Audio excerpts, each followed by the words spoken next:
Olá a todos, sejam bem-vindos ao módulo introdutório do nosso primeiro treinamento em microscopia eletrônica aplicada às ciências da vida. Meu nome é Douglas Rodrigues Miquita, eu sou físico e hoje eu vou falar para você sobre alguns aspectos básicos e aplicações da microscopia eletrônica de transmissão.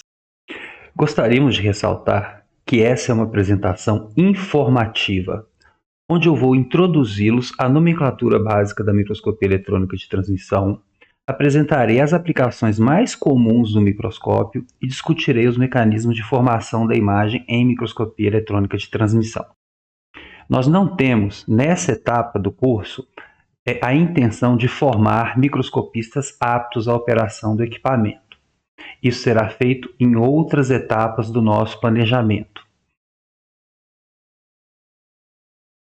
Nesse propósito de introduzi-los ao mundo da microscopia eletrônica de transmissão, eu gostaria de começar contando rapidamente um pouco da história do microscópio eletrônico de transmissão. O primeiro protótipo surgiu em 1931, quando dois cientistas trabalhando num projeto financiado pela Siemens, nos laboratórios da Universidade Técnica de Berlim, Ernst Ruska e Max Noll, produziram o primeiro protótipo, com o objetivo de mostrar que lentes eletromagnéticas atuam sobre elétrons da mesma maneira que lentes de vidro atuam sobre luz visível. Aqui vocês veem uma foto dos dois cientistas em frente ao seu primeiro protótipo e não só conseguiram sucesso nessa empreitada, quanto também constataram que a resolução do microscópio eletrônico é melhor do que a resolução do microscópio óptico. Em 1939, portanto, apenas 8 anos depois do primeiro protótipo, surgiu o primeiro microscópio comercialmente distribuído. Aqui nós temos uma imagem de um dos microscópios desse primeiro lote, né? Percebam aí o design, né? Vintage, né? Bem característico daquela época, e o impacto desse equipamento foi tão grande que em 1986 Ruska foi laureado com o Prêmio Nobel. Max Noll não participou dessa premiação, infelizmente, porque ele faleceu em 1969 e a academia não oferece Prêmio Nobel pós-mortem. Aqui do lado, para aqueles mais curiosos que quiserem buscar, a Nobel Lecture do Ernst Ruska, escrita em 1986 por ocasião do prêmio, é uma leitura muito interessante, onde ele traça toda a evolução do microscópio desde o seu primeiro protótipo, lá na década de 1930, há quase 100 anos, né, até o ano de 1986. O microscópio pode ser descrito como um arranjo em série de lentes convergentes. E lentes são objetos, são aparatos utilizados para modificar o caminho óptico da radiação que a atravessa. Nós temos lentes do tipo divergente, que, como o próprio nome diz, ela diverge os raios que a atingem. Um observador colocado depois da lente vai interpretar que esses raios são oriundos de um único ponto localizado aqui na região que a gente chama de foco. E lentes convergentes. Assim como o nome sugere, são lentes que concentram todos os raios que chegam até ela em um ponto, que é o ponto focal. Então, ao arranjar lentes convergentes em um sistema linear, a gente tem o primeiro protótipo de um microscópio. Para fazer a observação de qualquer objeto colocado aqui em cima do eixo óptico, nós precisamos de uma fonte de luz que tem um espalhamento isotrópico incoerente, né? Por isso o primeiro conjunto é chamado de condensador, é o primeiro conjunto de lentes. Ele atua como para condensar esses raios de forma que eles atinjam o objeto da maneira mais controlada possível, para facilitar a nossa interpretação do resultado obtido. Aqui eu quero destacar 4 pontos. Esses 2 pontos em azul em torno da lente objetiva são o ponto focal da frente e o ponto focal de trás da lente objetiva. Essa terceira lente, que eu chamei de ocular, tem o ponto focal da frente e o ponto focal de trás pintados em verde. Eles são importantes porque eles vão nos ajudar a traçar o diagrama de raios desse equipamento.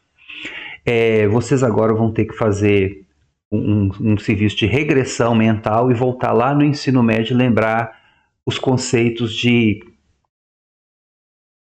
deflexão de raios por lentes. Então, um raio de luz que atinge o topo do meu objeto aqui, ele é defletido de forma que ele vai passar pela lente pelo centro. Raios de luz que passam pelo centro de uma lente não sofrem desvio.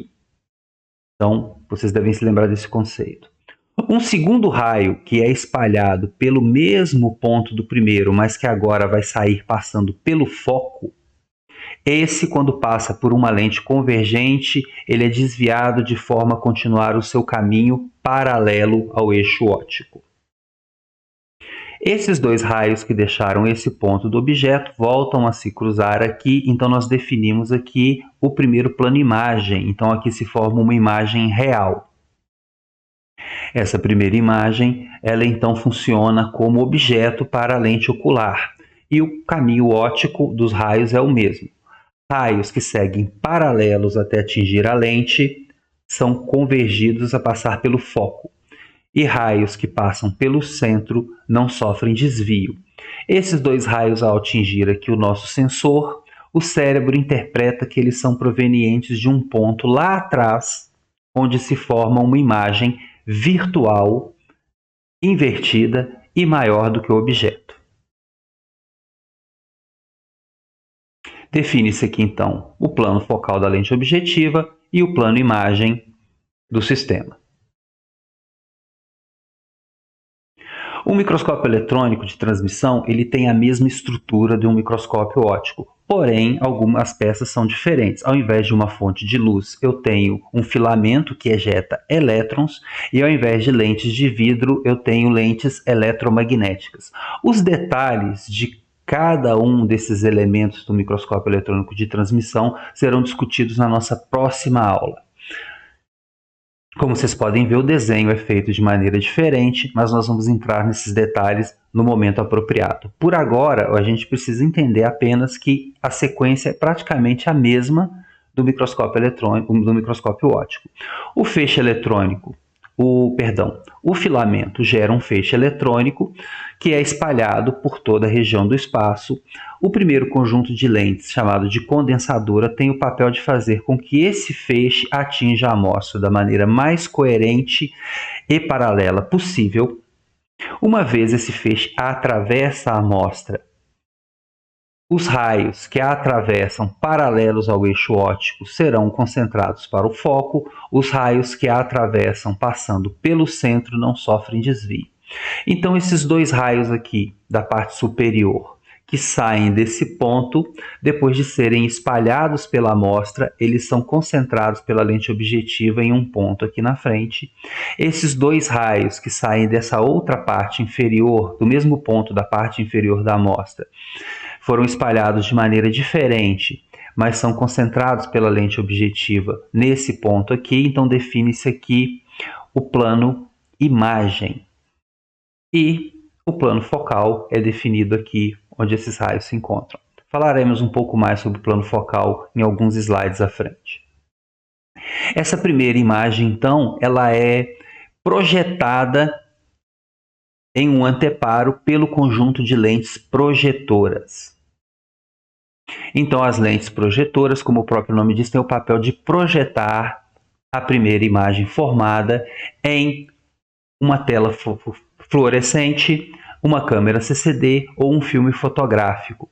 Dada o comprimento de onda, a natureza da radiação envolvida em um microscópio eletrônico de transmissão, os nossos olhos não são capazes de enxergar nessa frequência. Então a gente precisa é um mecanismo de observação indireta. Além do que, feixes de elétron costumam ter energia muito forte, podem ser nocivos ao olho humano. Agora eu vou fazer um detalhe rapidamente aqui da interação do feixe eletrônico com o nosso objeto, com a nossa amostra, né? Um feixe eletrônico, ao atingir um objeto sólido, ele penetra nesse objeto, interagindo com os átomos do objeto nessa região que a gente chama de volume de interação. E essa interação acontece de várias maneiras, interagindo com o átomo, interagindo com o núcleo do átomo, interagindo com a eletrosfera do átomo, e as interações são tantas que dão origem a diversos sinais. Cada sinal desse é proveniente de uma interação característica do seu material. Se a sua amostra for fina o suficiente para permitir a transmissão dos elétrons, você tem ainda conjuntos de elétrons transmitidos sem espalhamento, elétrons que são transmitidos espalhados sem perder energia e elétrons que são transmitidos perdendo energia. De posse dos detectores adequados para pegar independentemente cada um desse tipo de sinal, você tem uma caracterização completa de diversas propriedades da sua amostra. E isso faz com que a microscopia eletrônica seja uma técnica tão versátil. Com a microscopia eletrônica de transmissão, nós podemos então obter informação estrutural de pequenos objetos de diferentes naturezas. Aqui nós temos um exemplo de uma imagem de microscopia eletrônica de transmissão do corpo de uma célula neuronal. Observe a riqueza de detalhes das organelas presentes aí. Aqui no inset um zoom de algumas dessas organelas. Observem aqui que nós temos, por exemplo, aqui uma mitocôndria, mostrando aqui com bastante nitidez as suas cristas mitocondriais. Aqui um corte de um complexo de Golgi. Observe que a gente consegue separar aí as estruturas e percebê-las com bastante nitidez. A imagem do meio é a imagem de uma nanopartícula de ouro, uma imagem chamada imagem de alta resolução. A nanopartícula aqui no meio, observem a barra de escala. Nós estamos falando em imagiar coisas que têm nanômetros de diâmetro, com bastante resolução, tanta resolução que a gente consegue perceber aqui os planos atômicos. Então nós estamos numa imagem que tem resolução para perceber átomos. E o microscópio eletrônico também permite obter informação estrutural. A gente não só consegue ver os átomos em pequenas regiões, como nós conseguimos também perceber como é o seu arranjo geométrico por toda a região do sólido que está ali sendo analisada. Esse padrão de pontos brilhantes no fundo escuro é o que a gente chama de padrão de difração de elétrons.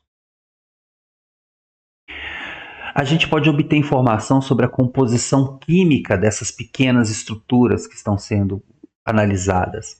Aqui nós temos aqui uma imagem de campo claro de estruturas de ouro, platina. De novo, percebam que o diâmetro das partículas tem em torno de 5 nanômetros e a gente consegue concentrar o feixe em cima de cada uma dessas partículas de forma independente e obter os espectros de dispersão de energia de raio-x de cada uma delas, obtendo os elementos, constatando quais são os elementos químicos que compõem essas partículas de maneira independente. Aqui eu tenho o espectro da partícula 1, aqui eu tenho o espectro da partícula 2, e além de identificar quais são os elementos químicos presentes na amostra, a gente consegue localizá-los e fazer um mapeamento. Nesse caso aqui é um mapeamento químico realizado por uma técnica chamada espectroscopia por perda de energia, também realizada dentro do microscópio eletrônico de transmissão. O microscópio também permite que a gente tenha informações sobre o volume que está sendo analisado. É um pouco mais complexo de fazer isso, Voltando aqui, você tem aqui uma imagem. Uma imagem de microscopia eletrônica de transmissão é uma representação bidimensional. Então a gente tem muita resolução lateral, ou seja, no eixo Y e no eixo X da minha imagem. Tem uma resolução absurda, como vocês perceberam, da ordem do espaçamento atômico, mas é possível também obter informação sobre o volume daquela amostra ali. Uma das técnicas é a tomografia.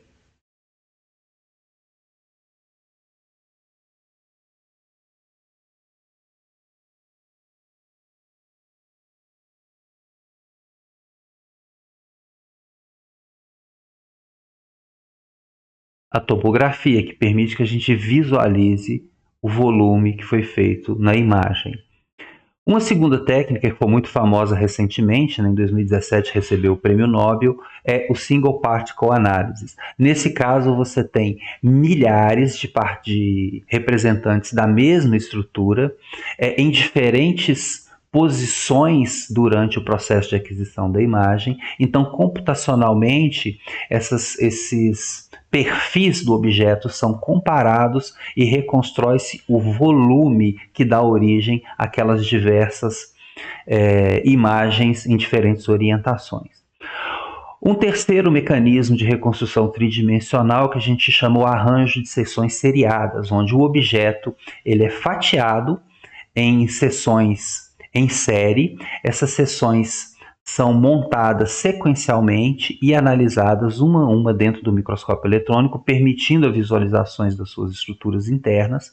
Depois, essas imagens sequenciais são empilhadas e computacionalmente reconstrói-se o volume presente ali nas estruturas. Então, a palavra-chave para a microscopia eletrônica de transmissão é pequenas estruturas. O que é pequeno depende do que você está trabalhando, né? Mas, de qualquer forma, significa estruturas com dimensões da ordem de nanômetros, que não podem ser observadas pelas técnicas tradicionais de microscopia. E o microscópio, então, ao observar essas estruturas, oferece imagens em nanoescala, estrutura em nanoescala, composição química e outras a depender da necessidade. Então, aí depende da criatividade do pesquisador e da pergunta que ele tem. É a técnica pioneira em nanoescala. Se não for uma das mais importantes, é a mais importante ferramenta para a nanotecnologia. Agora, o que faz da microscopia eletrônica tão poderosa? Eu estou tratando de elétrons. E elétrons têm uma característica muito interessante que a gente chama de dualidade onda-partícula. A microscopia eletrônica é uma técnica que ressalta a característica ondulatória dos elétrons. E se a gente fala de ondas, a gente fala de comprimento de onda. E o comprimento de onda de um elétron, quando ele está submetido a um potencial elétrico da ordem de kV, é da ordem de milésimo de nanômetro, que a gente chama de picômetro. Então, aqui, a equação que define o lambda, que é o comprimento de onda do elétron, quando ele é acelerado por potencial de alguns elétron-volts. Não se preocupem com essa equação. Aqui do lado, os valores de comprimento de onda para alguns valores de tensão de aceleração. Então, a 40 kV, ou seja, 40 mil volts, a gente obtém um feixe eletrônico com comprimento de onda de 4,4 picômetros. A 200 kV, nós temos um comprimento de onda de 2,5 picômetros. Lembrando que o espaçamento atômico, ou seja, a distância entre o átomo e outro na célula, no material sólido, é da ordem de 1 angstrom.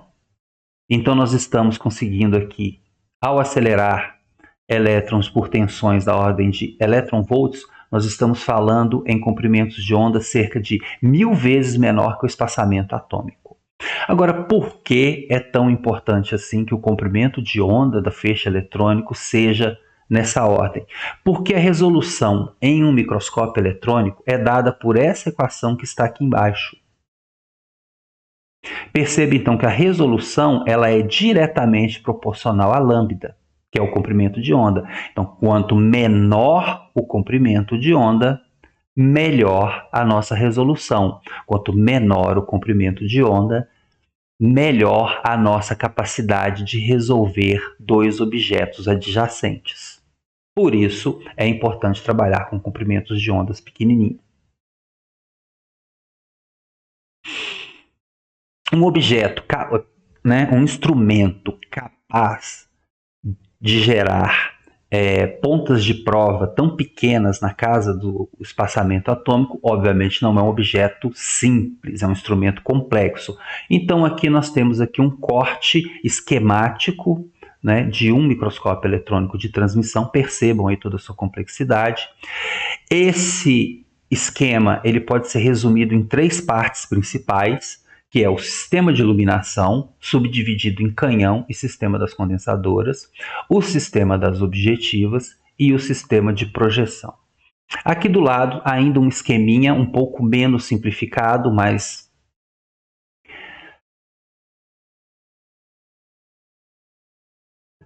mas com algum detalhamento maior sobre as partes internas.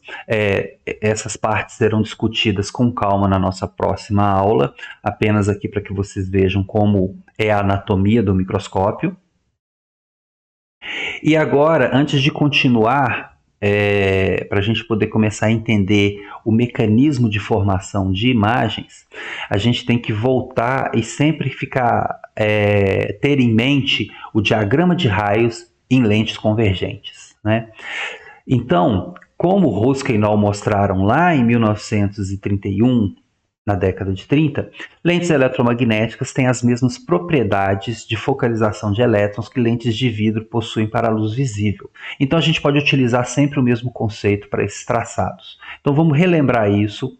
Há um exercício no nosso sistema relativo a isso. Por favor, façam esse exercício para internalizar esses conceitos, porque eles estarão presentes o tempo inteiro quando se trabalha com microscopia.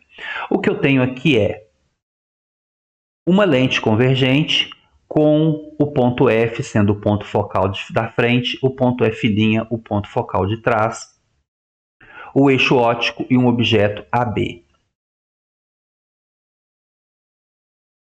A primeira coisa que a gente faz sempre que faz o traçado de raios de um objeto passando da imagem formada por uma lente é achar o plano imagem.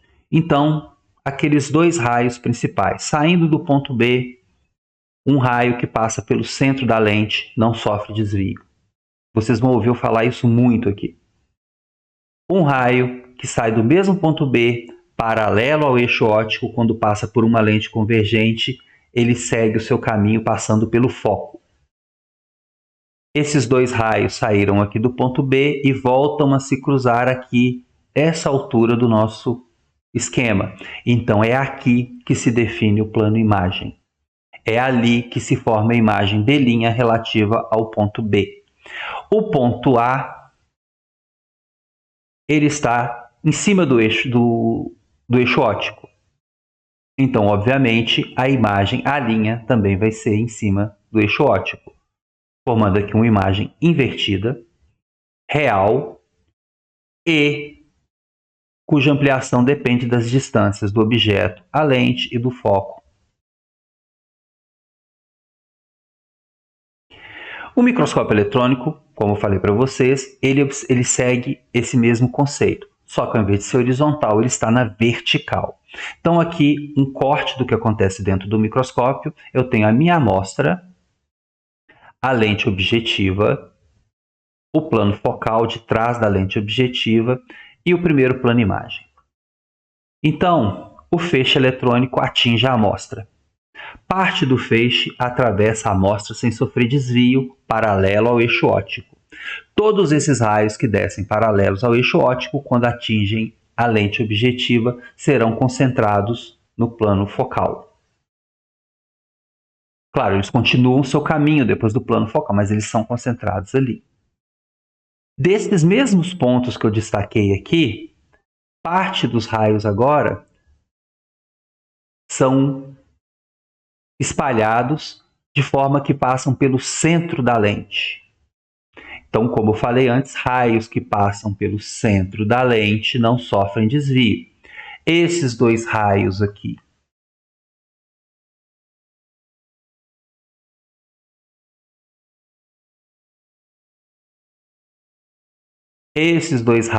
saem do mesmo lugar, se juntam aqui no plano imagem. Esses dois raios saem aqui do mesmo lugar, se juntam aqui no plano imagem.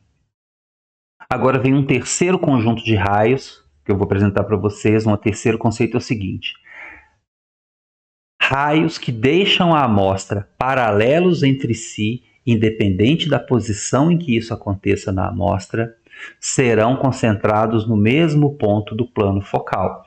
Então, um raio paralelo a esse verdinho aqui, só que oriundo desse ponto, a gente sabe que ele tem que se juntar a esses outros dois nesse ponto aqui. Só que ele tem que necessariamente cruzar a linha verde no plano focal. O mesmo acontece do outro lado. um outro feixe que eu coloquei na mesma cor azul, porque ele é paralelo ao feixe azul.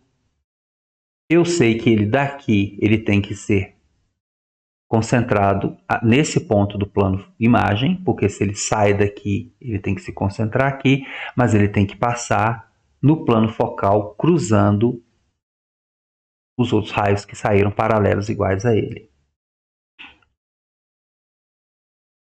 Aqui no plano focal, você tem o cruzamento de todos os raios que foram espalhados pela amostra com a mesma condição. Todos que foram com essa condição vêm para cá, todos que não sofreram desvio estão aqui no spot central, todos que sofreram espalhamento com essa condição verde vieram para cá. O plano focal, então, é onde se forma o padrão de difração de elétrons da amostra. Nós não vamos entrar em detalhes do que é a difração, mas tenham isso em mente. E ali é o plano imagem, onde se forma a primeira imagem que será projetada no nosso mecanismo de coleta. Então, define-se dois modos básicos de uso do microscópio eletrônico: o modo imagem e o modo difração. Existem agora, eu vou introduzir o conceito de abertura, é um novo elemento no microscópio que pode ser colocado no plano focal, pode não. Existe uma abertura colocada no plano focal, existe uma abertura colocada no plano imagem, existe uma abertura colocada na condensadora. Essas coisas serão vistas em detalhes na próxima aula. Mas o que são essas aberturas? São obturadores, tiras metálicas com buracos, que têm o objetivo de selecionar partes do feixe para que somente as partes interessantes do feixe, partes que sejam convenientes, podemos chamar assim, produzam a nossa imagem. Dessa maneira a gente consegue filtrar alguns efeitos inconvenientes do microscópio, como as aberrações, por exemplo.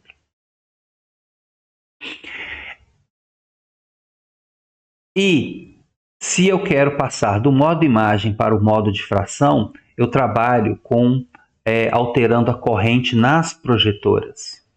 Para mudar do modo imagem para o modo difração, quando eu altero a corrente das projetoras, eu estou, na verdade, escolhendo se eu quero projetar esse plano ou se eu quero projetar esse plano.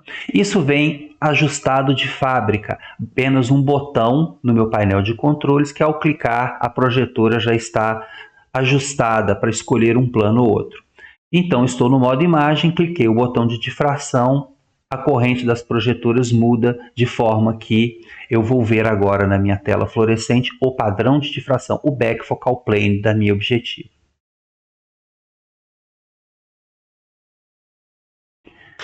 Aqui alguns exemplos, dos modos de operação básicos. A difração eu posso trabalhar como difração de área selecionada, difração de feixe convergente alto ângulo e outras técnicas de difração.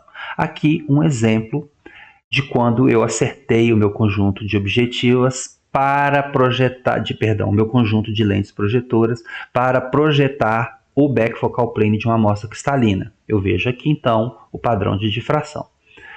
O plano imagem, aqui do lado, eu posso trabalhar em campo claro, campo escuro e modo alta resolução. Modo alta resolução permite visualização em escala atômica. Não falarei de difração nesse treinamento, mas é importante entender o conceito de formação do padrão de difração no back focal plane, porque é através dele que a gente escolhe se quer trabalhar em campo claro ou em campo escuro. Pois bem, no modo imagem, a gente produz uma imagem, mas o que é uma imagem de microscopia eletrônica de transmissão? Primeiro conceito, é um arranjo, uma matriz de pixels, onde cada pixel recebe um valor entre 0 e 255. Esses valores mudam de acordo com as necessidades. Eu estou falando aqui do modelo mais simples, do modelo mais corriqueiro. Certo? Onde, se um pixel receber o valor 0, ele vai ser apresentado como preto. Se ele receber o valor de 255, ele vai ser branco. Se ele receber um valor intermediário entre 0 e 255, ele vai recebendo tons de cinza. À medida que o número aumenta, ele vai ficando mais claro. Então, um valor 14, que está mais perto de zero, é um cinza escuro. Um valor 243, que está mais próximo de 255, é um tom de cinza mais claro, mais branco. Então, por que um pixel vai receber um valor baixo ou um valor alto? Simples. Se a região da amostra relativa àquele pixel do meu sistema de captura, se a região da amostra relativa àquele pixel permitir a passagem de poucos elétrons, então ele vai receber um valor baixo. Se permitir a passagem de muitos elétrons, ele vai receber um valor alto.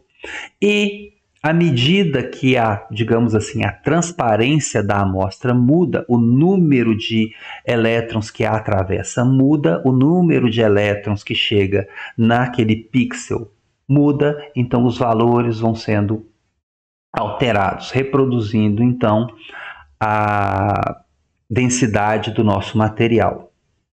Aqui um esqueminha que eu espero que ajude vocês a entender isso. Eu tenho aqui uma amostra com 4 partes separadas, onde eu vou incidir um feixe de elétrons, e a imagem dessa amostra vai ser projetada aqui embaixo.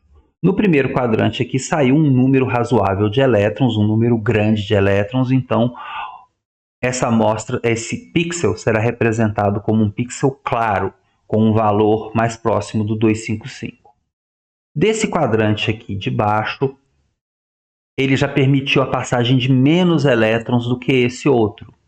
Então, eu vou ter um pixel num tom de cinza um pouco mais escuro. Esse quadrante aqui, esse terceiro quadrante aqui que eu estou mostrando para vocês, não permite a passagem de nenhum elétron. Então, o pixel relativo a esse quadrante aqui receberá um valor 0 e será mostrado no meu sistema de coleta como um pixel preto. Então, o contraste na imagem ele se dá em uma distribuição de 256 tons de cinza. Se você pega de 0 a 255, você tem 256 valores, onde os tons de cinza mais perto de 0 ficam mais escuros, os tons de cinza mais perto de 255 ficam mais claros, os tons mais escuros representam regiões da amostra que permitiram pouca passagem de elétrons, os tons mais claros permitiram muita passagem de elétron. E os mecanismos que originam esse contraste, então, são, como eu estou meio que induzindo vocês a pensar aqui, o primeiro deles é a espessura. Regiões mais grossas da imagem vão permitir passagem de menos elétrons, vão ser representadas como os tons mais escuros. Regiões mais finas da amostra vão permitir mais passagem de elétron, vão ser representados como tons mais claros.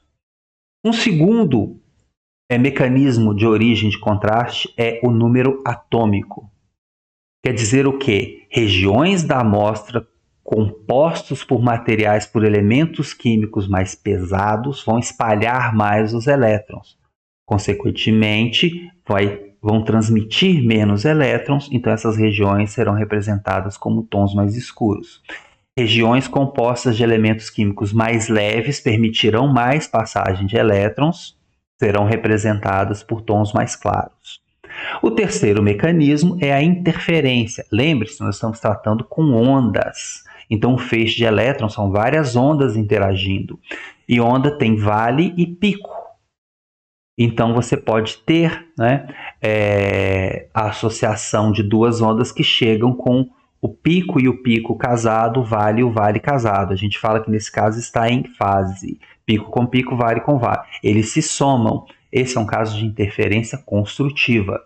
Mas você pode ter ondas que estão fora de fase, de tal maneira que o vale de uma onda coincide com o pico da outra onda. Esses valores se anulam se as amplitudes forem as mesmas. Então, nesse caso, nós temos um momento de interferência destrutiva. E isso também vai contabilizar um valor baixo, de baixa intensidade no pixel. E esses três mecanismos atuam juntos. Então, o contraste na minha imagem é formado pela convolução desses três fenômenos aqui. Outra coisa que vocês precisam pensar a respeito de uma imagem de microscopia eletrônica de transmissão é que ela é a representação bidimensional de estruturas que têm uma distribuição tridimensional num volume. Obviamente, precisamos de amostras finas o suficiente para que os elétrons consigam atravessá-la, porque elétron é muito leve. Mas por mais finas que essas amostras sejam, elas ainda têm uma determinada espessura. Então, as estruturas de interesse, as organelas, elas estão distribuídas espacialmente nesse volume. Mas o que nós vemos é uma projeção dessas estruturas no mesmo plano. Então, não necessariamente o que você vê na sua imagem representa a forma real do seu objeto. É preciso ter esse cuidado na interpretação dos seus resultados. Então, eu gostaria de colocar aqui, eu acho que esse é um bom momento, para alguns avisos sobre o uso do microscópio eletrônico de transmissão. O primeiro deles é que microscópio eletrônico não é máquina de xerox. Aí eu estou falando tanto de transmissão como varredura. Tá? Se você quer uma imagem de qualidade, que você consiga interpretá-la, você precisa tomar cuidado na preparação. Você precisa tomar cuidado na obtenção da imagem, porque como vocês acabaram de ver, existem muitos elementos que podem nos confundir na obtenção da imagem por causa do contraste, por causa dos mecanismos de contraste. Então, microscópio eletrônico não é máquina de xerox. Não se chega para uma sessão de microscopia com 300 amostras para fazer 4.000 imagens de cada uma. Mais vale uma boa imagem do que 1.000 imagens mal feitas. O segundo e mais importante aviso, que deve ser difundido para todo mundo: a preparação de amostras é a etapa mais importante. Vou até colocar a bandeira vermelha nela aqui para que vocês consigam fixar isso. A preparação de amostras é a etapa mais importante. Capriche na preparação da amostra. Por isso que é importante entender os mecanismos de formação de imagem e de funcionamento do microscópio, porque com isso, você entendendo o que você vai fazer lá na frente, na preparação da amostra, você consegue desenhar direitinho, bem melhor o seu experimento. Não existe microscópio, você pode estar na frente do melhor microscópio do mundo, com o melhor microscopista do mundo trabalhando para você. Se a sua amostra for ruim, o resultado vai ser ruim. Então, ninguém salva uma amostra mal preparada. Terceiro, microscopia eletrônica de transmissão não é técnica exploratória. Você não sabe nada da sua amostra, não comece pela microscopia de transmissão. Estude outras técnicas de caracterização do seu material. Venha para o microscópio eletrônico de transmissão com uma pergunta bem definida, com uma amostra bem preparada. Agora eu vou voltar no modo imagem para mostrar para vocês 3 modos de operação no modo imagem. Né? Como eu falei para vocês, nós temos 3 mecanismos de contraste da imagem: espessura, número atômico e interferência. Vamos deixar essa informação guardada aqui. Aqui eu tenho de novo o mesmo esquema, agora eu compliquei um pouquinho aqui o desenho da minha amostra. É uma amostra cristalina, isso quer dizer que seus átomos são arranjados de maneira periódica, formando planos atômicos de espaçamento D. E esses planos atômicos, eles formam um ângulo que eu chamei de θ aqui com o eixo óptico. Apenas para informação. Eu tenho aqui a minha amostra, o feixe eletrônico atinge a amostra. De novo, parte do feixe vai passar sem sofrer desvio, portanto, parte do feixe atravessa a amostra e chega até a objetiva paralela ao eixo óptico. Lembrando, raios que chegam paralelos ao eixo óptico serão todos concentrados no back focal plane, no plano focal de trás da lente objetiva. Parte desse feixe vai ser espalhado num processo que a gente chama de difração, eles serão difratados. E todos os raios que são difratados na mesma condição vão ser concentrados no mesmo ponto da lente objetiva, no plano focal de trás da lente objetiva. Agora, se esses valores de D, θ e do comprimento de onda da radiação que eu estou incidindo na amostra cumprirem essa equação aqui, se eles obedecerem essa equação, nós teremos um máximo de intensidade aqui nesses pontos. Eles serão os mais brilhantes possíveis. Isso aqui, para quem já ouviu falar, é a famosa lei de Bragg. Dificilmente será usada para amostras aplicadas às ciências da vida, mas para título de informação, segue aí. Bom, e eu vou então, esses feixes continuam o caminho dele pelo nosso sistema óptico até se combinarem novamente no plano imagem para formar a imagem daquela área ali. Eu vou colocar aqui um terceiro conjunto de raios difratados, que é assim, né? Todos eles paralelos entre si, então serão concentrados no mesmo ponto do backfocal plane e depois serão projetados para se combinar com os outros para formar a imagem. No modo imagem, as minhas projetoras estão, né, coletando esse plano aqui, que é o plano imagem.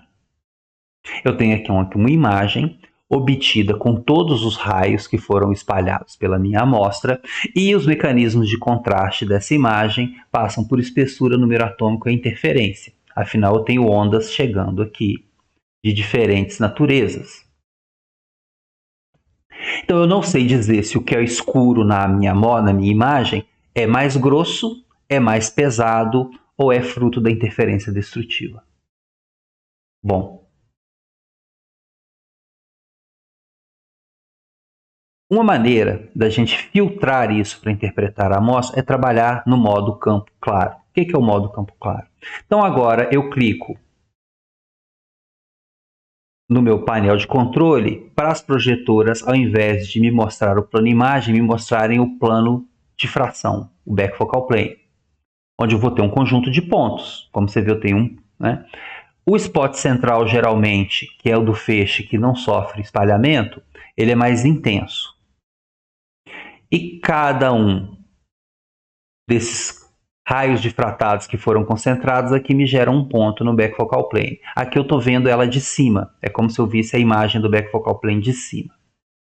Então eu introduzo uma abertura no backfocal plane. O que é uma abertura? Como eu falei para vocês, é um obturador. É uma tira metálica com um buraco.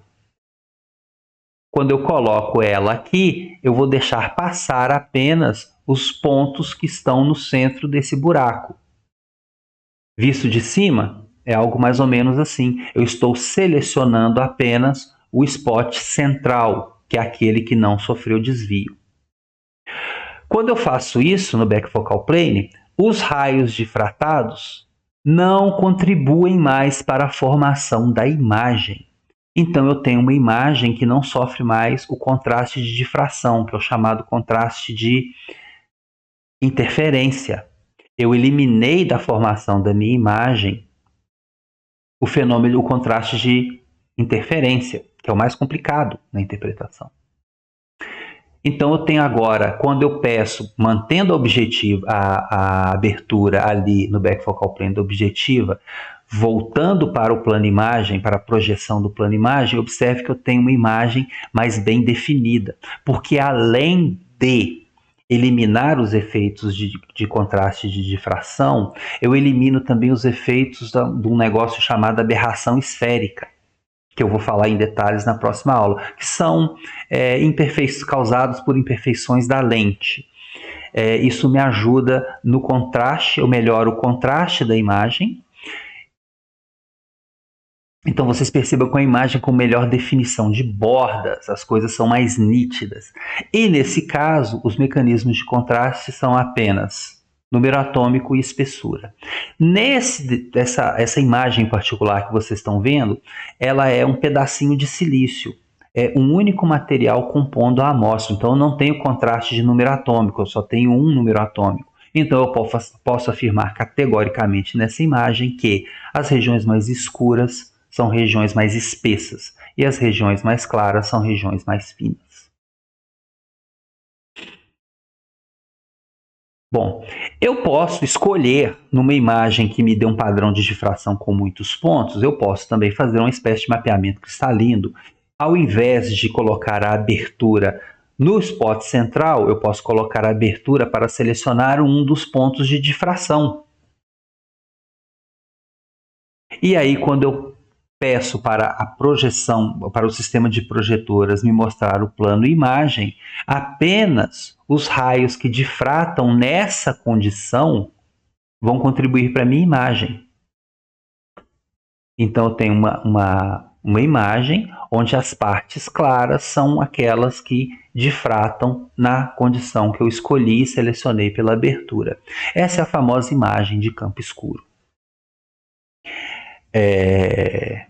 Para amostras de ciências da vida, onde que você tem um corte, geralmente, né, falando do modelo mais comum, você tem um corte feito por microtomia, então você não tem variações de espessura, porque o corte é bem irregular, e o que faz a diferença das diferentes organelas presentes ali é a concentração de carbono e hidrogênio. Você precisa, então, de uma imagem que tenha bastante contraste de massa. Para isso, a gente trabalha no modo campo claro. Então, imagens de ciências da vida são obtidas, na maioria absoluta do seu caso, no modo campo claro, que é esse modo que eu mostrei para vocês aqui. Porque você precisa de muito contraste para detectar as menores nuances de mudança dos elementos químicos presentes. Na sequência dessa aula, eu gostaria que vocês, lá no nosso sistema, assistissem a um vídeo que está chamado Modos de Operação. É onde eu mostro a captura de imagens na frente do microscópio. É um vídeo demonstrativo de operação do equipamento para obtenção de imagens no modo campo claro, campo escuro, e explicando os detalhes, com um pouquinho mais de detalhes, cada minúcia desse processo. Então, gente, muito obrigado pela atenção de vocês. Eu espero que eu tenha conseguido chamar a atenção de vocês para algumas aplicações e tenha sido claro na minha explicação sobre alguns detalhes de funcionamento do microscópio. Tomem muito cuidado na interpretação da imagem. Como vocês viram, não é uma coisa trivial, né? É preciso ter bastante atenção. Desejo a todos sucesso nesse curso, né? E até a próxima aula.